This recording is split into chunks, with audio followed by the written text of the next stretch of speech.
प्रश्नोत्तर सत्संग माध्यम से आज का प्रश्न आया है दिनेश शर्मा आसनसोल पश्चिम बंगाल से। उनका एक प्रश्न है कि एक पंडित जी कह रहे थे जो भी पूजा पाठ सत्यनारायण कथा और रुद्राभिषेक हो, जो भी पूजा पाठ आदि सब पंडितों से करवाते हैं आम जनता, 40% जो है उसका पुण्य जो है पंडित ले लेता है।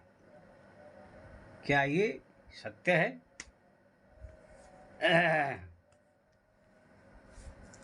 अच्छा प्रश्न है।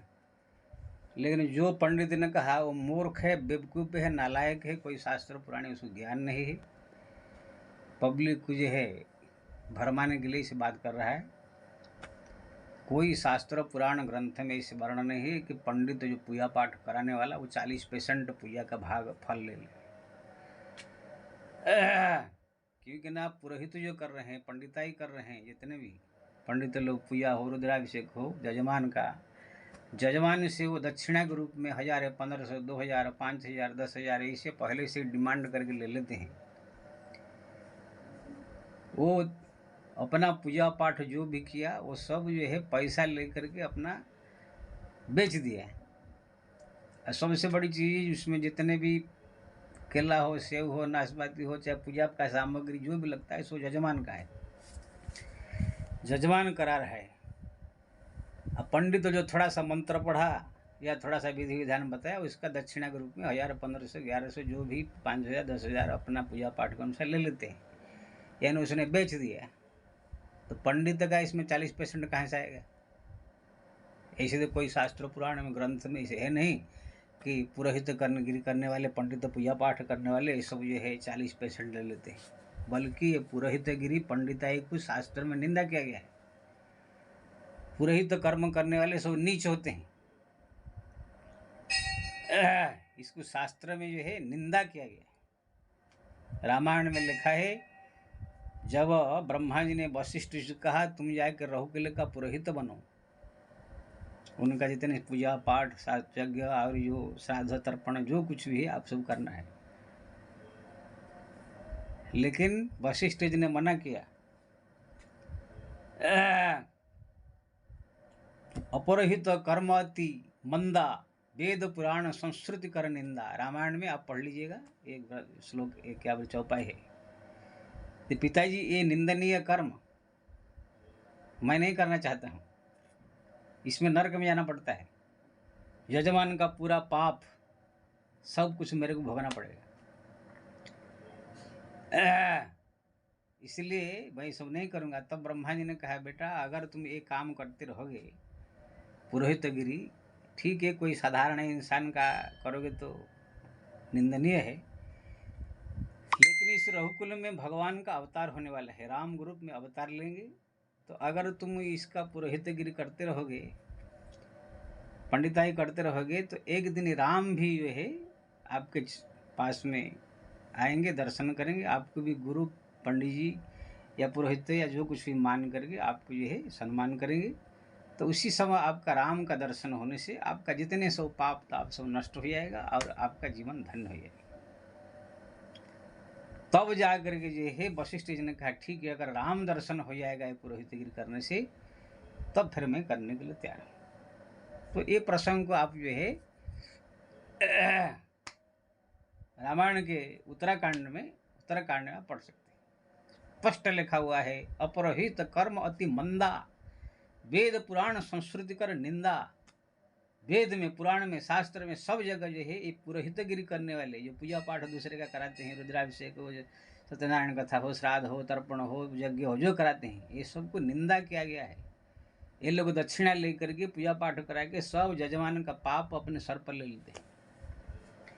इसीलिए जो कहना है कि 40% हमको पूजा का पाठ का फल मिल जाएगा, ये बेवकूफ़ मूर्खों को ये मालूम नहीं है। तुम तो 1100 रुपया, 5,000 रुपया, 11,000 रुपया पहले से ही ले करके तुम दक्षिणा उसको बेच दिया है, तुमको कहाँ से फल मिलेगा?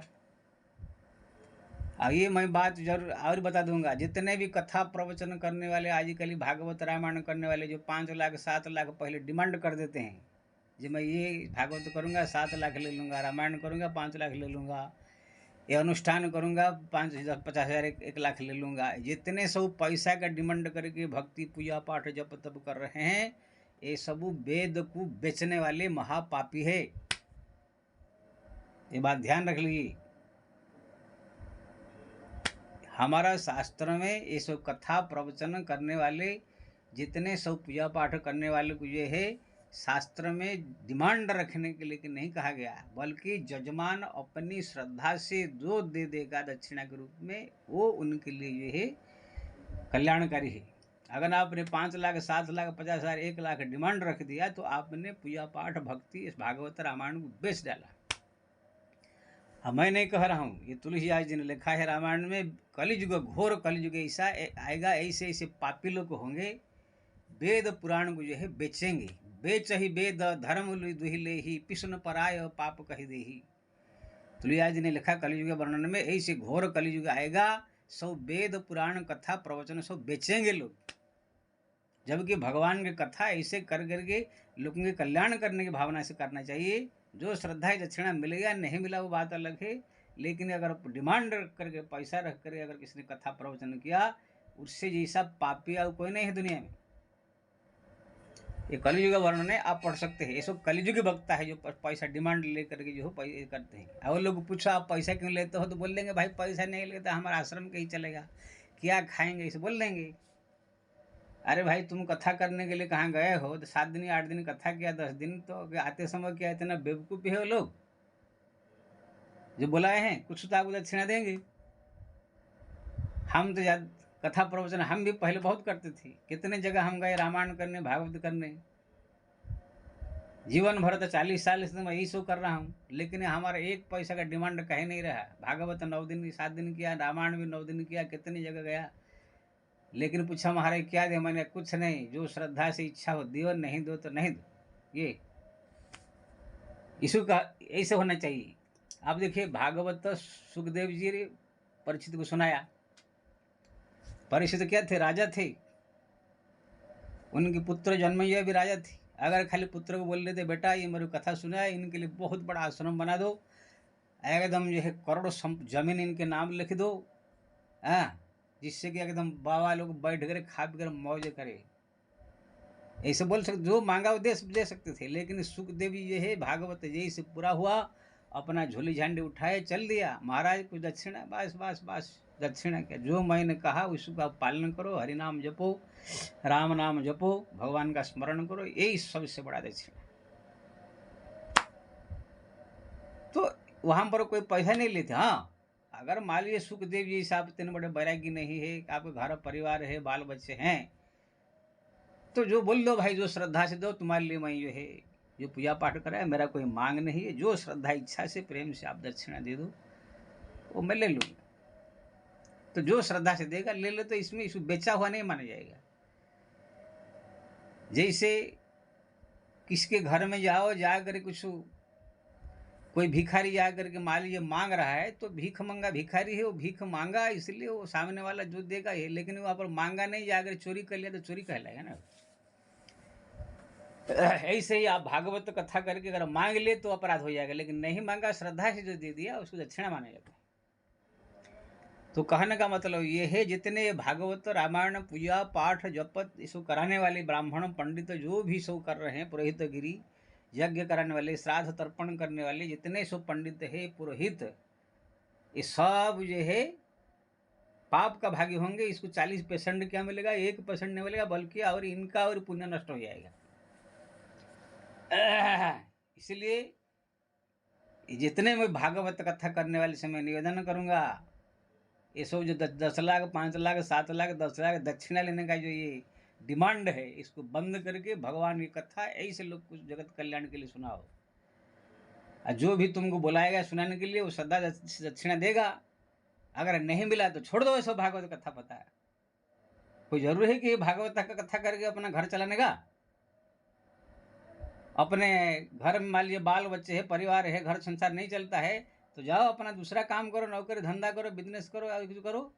भागवत कथा क्यों अपना, जब बाल बच्चे परिवार संसार है तो क्या ये सब करने की जरूरत है। ये सब परमहंस लोग का, साधु संत महात्मा जो त्यागी, जिसका वो संसार में जिसका बाल बच्चे परिवार स्त्री ये सब नहीं, वो लोग का ही काम है। दुनिया में कभी सुना है कि कोई गृहस्थ आदमी भागवत कथा किया है? जितने सब पंडित लोग है अपने चार बच्चा और औरत को क्रीम पाउडर लगा करके बगल में बैठा के भागवत कर रहे हैं, इसलिए पैसा लेके घर संसार चलाने के लिए से पैसा लेना पड़ता है। मेरे को खाई कोई एक बता दे इसी कलयुग का वक्ता को छोड़ करके पुराने जमाने से कोई एक वक्ता कथाकार संसारिक है कोई? जबकि भागवत में पहला ही महात्म्य में लिख दिया गया है, विरक्त वैष्णव विप्र वेद साध विशुद्धि क्रोध दृष्टांत कुशल धीर वक्ता कार्यम अति निस्पृह। भागवत का वक्ता कैसे होना चाहिए? सबसे पहले विरक्त, संसार से विरक्त साधु संत महात्मा सन्यासी होना चाहिए। 3 बच्चा पैदा कर दिया, औरत इधर चिकनी चाकिन है, रात भर मजा करता है, इधर आकर के मंच पर बैठ करके भागवत का रामायण का चर्चा कर रहा है? ये मूर्ख जो है जितने सब जो है पंडिताई करने वाले जितने सब जो है ये क्या बोलते भागवत करने वाले गृहस्थ संसारी लोग को शर्म नहीं आता है तुम लोग? ये भी एक जो है चित्र लेहा करके लड़की जो है भागवत कथा कर रही थी, जब खुजली हुआ तो अपने ड्राइवर से ही शादी करके भाग गई। बताओ, ये भी एक जया किशोरी है, चिकनी चाकनी होकर के बैठती है, अब उसकी भी एक खुजली लगा हुआ है, शादी करने वाली है। एक धीरेन्द्र शास्त्री भागवत रामायण कर रहा है, उसको अभी जो है ढूंढ रहे हैं औरत कहाँ से मिलेगा। ये सब भागवत कथा करने वाले मूर्ख सब। कोई बताओ कोई गृहस्थ आदमी संसारिक आदमी भागवत कथा करता है? अरे सुखदेव जी भागवत सुना, परिचित सुखदेव परम विरक्त है, परमहंस, ये परमहंसम संहिता यहाँ पहले ही भागवत में कहा गया, परमहंसम संहिता, परमहंस यानी संसार से विरक्त है, एकदम संसार से अलग लोग जो साधु संत साधु महात्मा उनका यही है।